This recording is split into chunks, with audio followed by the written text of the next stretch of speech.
O que a Bíblia diz sobre a imortalidade da alma? O que será que é o espírito? Ou será que o espírito é imortal? Afinal, você sabe o que é biblicamente falando, o que é alma, o que é espírito? Qual a relação entre eles? Olha, eu vou falar tudo sobre isso nesse vídeo. Fica comigo até o final, que vai ser importante para você.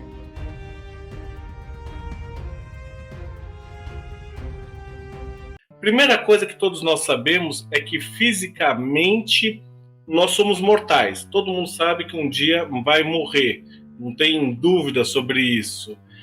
Porém, muitas pessoas acreditam que é uma entidade imortal dentro de nós, seja lá o espírito ou a alma. Por isso que muitas pessoas, inclusive, falam que quando a gente morre, vai dessa para melhor, ou seja, estou saindo daqui, vou para lá. Isso já vem da cultura grega bem antiga, quando Platão dizia que a gente morria e ia para o mundo das ideias, né? Então, muitas pessoas têm essa crença. Mas será que essa crença é bíblica mesmo? Para a gente descobrir isso, a gente tem que ver bem o que quer dizer alma, o que quer dizer espírito dentro da Bíblia. Fomos criados assim imortais? Muita gente crê que sim. Lá em Gênesis 2:17 dá uma ideia talvez disso. Porque diz ali que se não pecarmos, não morreríamos, né? Então, antes de tudo, vamos definir o que é alma e o que é espírito. Eu vou falar uma coisa também importante, esse vídeo não vai terminar aqui, esse assunto não vai terminar aqui. A semana que vem eu trago outro vídeo continuando aqui esse tema sobre a morte e se estamos de fato dormindo ou não. Mas antes de mais nada, queria pedir sempre a ajuda de vocês. Dessa vez aí com um like e dislike. Gostou da temática? Dá um like. Não gostou? Dá um dislike. Eu fico feliz sempre com a compreensão de vocês. Quando a gente vai para o Antigo Testamento e a gente vai procurar a palavra alma, o que a gente encontra? Né? A palavra hebraica chamada nefesh. Nefesh aparece 755 vezes em todo o Antigo Testamento, onde a maioria das vezes, não é toda, é verdade, mas a maioria das vezes é traduzido por alma. Tá? Em Gênesis 2:7, vou pôr aqui a passagem para vocês verem, tá? Diz assim: então formou o Senhor Deus o homem do pó da terra, ele soprou na narina o fôlego de vida, e o homem passou a ser alma vivente, que seria aqui em hebraico Nefesh Hayah, tá? A alma, então, veja bem, ela passa a existir no momento que Adão ali é criado. Até aquele momento não há. Então juntou o pó, juntou o fôlego de Deus e passou então a dar vida ao primeiro homem. Esse primeiro homem então passa a ser uma alma vivente. Nasce então uma criança, hoje é uma nova alma vivente. Nasce qualquer ser vivo é uma alma vivente, tá? A alma é um ser individual, um ser único, e inclusive os animais, eles também são seres viventes, como a gente pode ver aqui na passagem de Gênesis 1:20, que usa o mesmo vocabulário para falar de alma do ser humano, como também para os animais. Disse também Deus: povoem-se as águas de enxames de seres, aqui Nefesh podia ser traduzido com alma, de almas viventes ou de seres viventes, e voem as aves sobre a terra, sobre o firmamento do céu. Ou seja, um ser vivo ali é uma alma, tá? A Bíblia tem essa conotação. Uma outra passagem também mostra aqui que então formou o Senhor o homem do pó e da terra, que soprou nas narinas o fôlego de vida, e o homem passou então a ser uma alma vivente.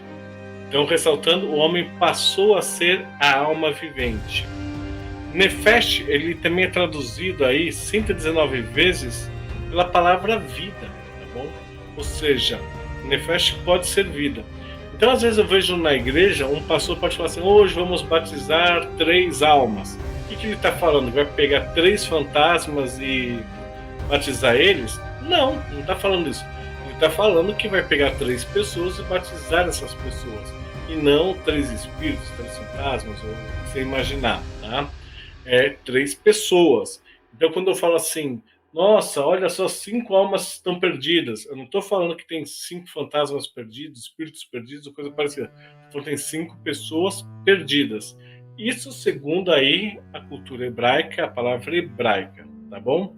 Já grego, a gente tem uma outra palavra, obviamente outra língua, que é muito traduzida por alma também. Inclusive na Septuaginta, a maior parte das vezes que aparece a palavra nefesh no grego, também aparece a palavra psique do grego, quer dizer, nefesh do hebraico, psique do grego.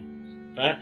A palavra psique ela é traduzida muitas vezes por vida, muitas outras vezes é traduzida também por alma.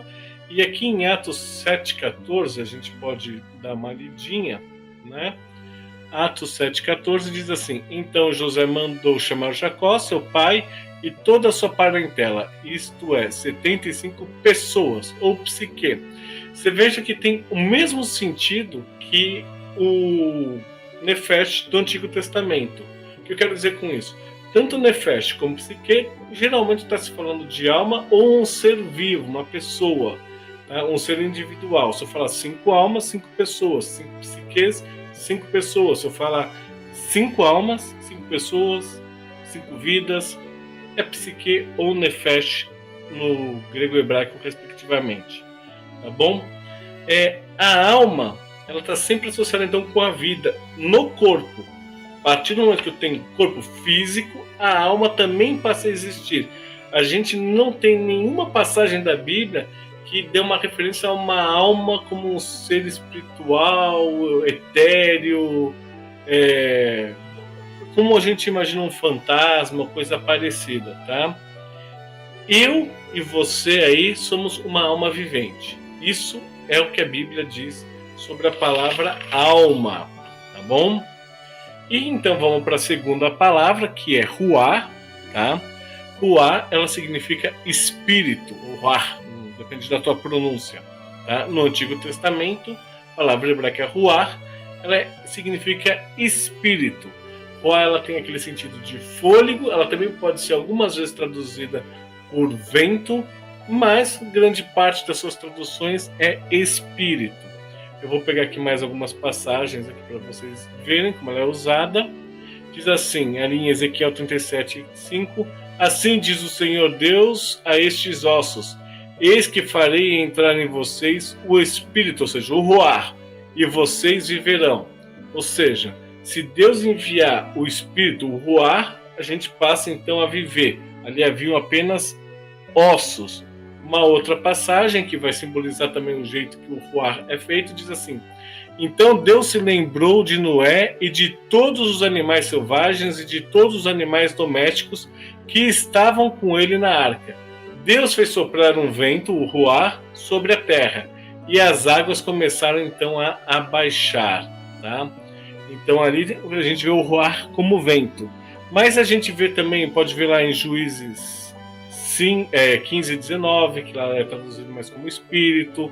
Você vai ver que em Salmo 146:4, você vai ver que ele é usado como um princípio de vida, porque ali mesmo em Gênesis a gente viu que Deus dá o fôlego, então o corpo passa a ser uma alma vivente. A gente tem que ter a mistura dos dois. Já no Novo Testamento a gente tem duas palavras, uma muito pouco usada, e a gente conhece ela em português, que é fantasma, tá? E a outra que, sim, essa muito usada comparado ao ruá hebraico, que é o pneuma. Pneuma a gente conhece de pneumonia, pneu, que tem muito a ver com respiração, fôlego, que tem a ver com ar, vento, tá? E ela aparece aí bastante vezes no Novo Testamento, mais ou menos 288 vezes, aí, se eu não estou errado. Uma vez só ela é traduzida por vida, uma vez só ela é traduzida por vento, uma vez ela é traduzida por espiritual, não é espírito, mas espiritual, tá? Nas outras vezes ela é traduzida como espírito, ou tem essa ideia de espírito. Vamos pegar aqui algumas passagens de pneuma para a gente analisar e ver aqui, ó. O vento, pneuma, sopra onde quer. Você ouve o barulho que ele faz, mas não sabe de onde ele vem, nem para onde vai. Assim é tudo que é nascido do Espírito. Espírito aqui está falando do Espírito Santo, olha só, pneumatos, né? Então aqui está falando que o vento ele traz aí para você então a vida, né? Uma outra passagem que a gente tem aqui também, Apocalipse 11:11 diz ali: mas depois Mas depois dos 3 dias e meio, entrou neles um espírito, pneuma, de novo, de vida vindo da parte de Deus. E eles se ergueram sobre os pés, e aqueles que viram ficaram com muito medo. Né? E de novo a gente tem aquela mesma ideia: o fôlego que bate no corpo e gera uma vida. Né? Vamos ver mais uma passagem aqui em Lucas 8:55, diz: voltou-lhe o espírito, voltou-lhe a pneuma. Ela imediatamente se levantou e Jesus mandou que dessem de comer. Que está contando a história da menina. De novo, aqui então a gente está vendo que pneuma tem o mesmo sentido de fôlego de vida.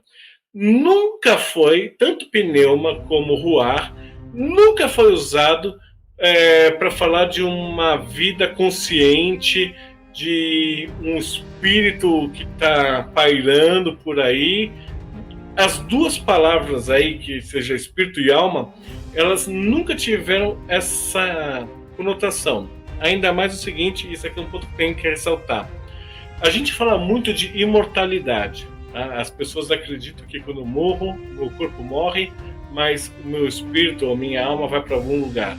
Seja céu, purgatório, inferno, onde for. Biblicamente a gente não encontra isso. Isso seria até basicamente uma imortalidade. E a Bíblia, ela não garante essa imortalidade. Se a gente pegar aqui em Timóteo, 1 Timóteo 1,17, a gente vai ver que diz o seguinte: assim ao Rei eterno, imortal, invisível, Deus único, honra e glória para todos sempre. Amém. A imortalidade, ela é condicionada somente a uma pessoa que está aí, Deus, mais ninguém.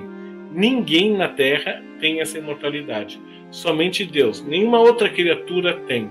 O que nós todos temos é o que a gente pode chamar de uma promessa de imortalidade, que a gente tem em Romanos 2,7. A vida eterna aos que, perseverando em fazer o bem, procuram glória, honra e incorruptibilidade. Ou seja, a vida eterna é algo que nós cristãos buscamos. Não é algo que nós temos em nós mesmos, não é algo que nós possuímos por natureza. Não é algo que Deus já deu. Tanto que, se você parar para pensar, qual que era o castigo de Adão e Eva se eles comessem o fruto? A morte. O que é a morte? A morte é passar dessa para melhor? Não, a morte, é o fim. Né? O que diz o Novo Testamento? O salário do pecado é a morte. Então, quando a gente vê, a desobediência acarreta em morte. A esperança da vida na ressurreição vem em Cristo. Mas em nenhum momento a Bíblia está falando que após a gente morrer, a gente vai para algum lugar melhor. Eu sei que existem algumas passagens que são problemáticas, por isso que eu não vou fazer isso num vídeo só, para não ficar muito cheio, muito recheado, muito longo, extenso.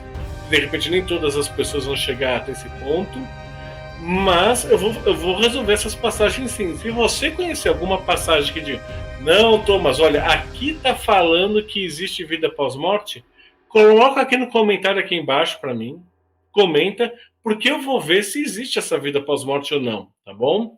E eu vou comentar essa passagem com você.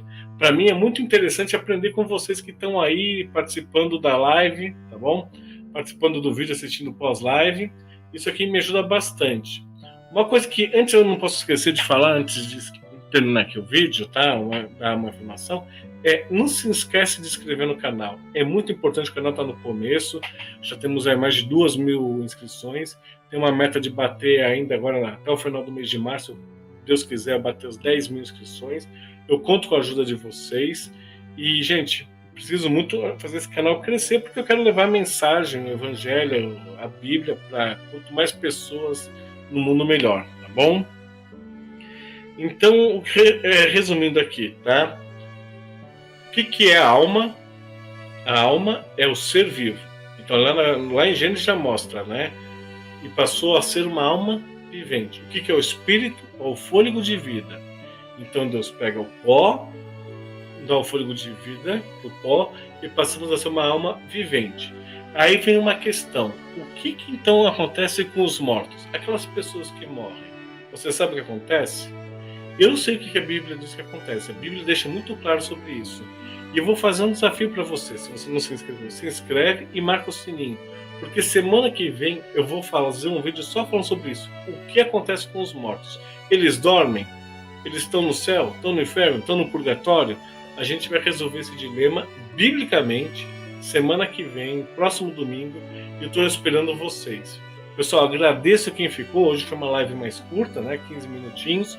Obrigado por quem ficou aqui até o final e espero vocês semana que vem na continuação desse vídeo aqui.